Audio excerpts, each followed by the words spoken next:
unagusa wapi? Sasa unataka kusoma Qur'ani, msafu wenyewe umeshika namna hii. Msafu unashikwa hivi. Unataka kushika ujui msafu.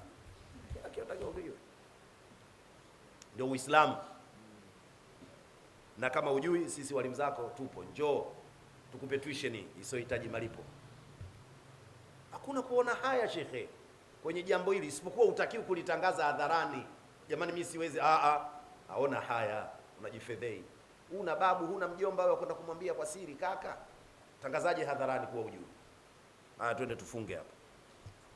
Hoja yetu ni kwamba fankihu ma taba lakum minan nisa. Umeona hiyo eh? Anasema anatwa al-hukma. Anatwa al-hukma.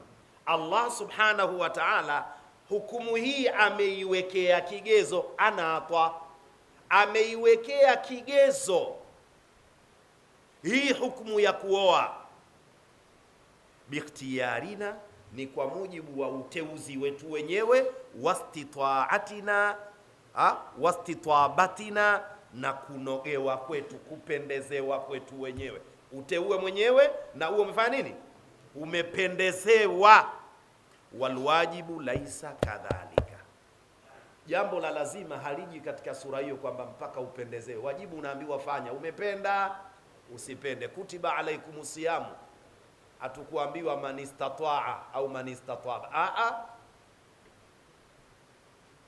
Kwa hiyo aya hii kutumika fankihu ma taba, na hii ndio tunaita katika usulul fiqh, katika zile nguzo 5 za istinbat, ni kaifiyatul istidlali.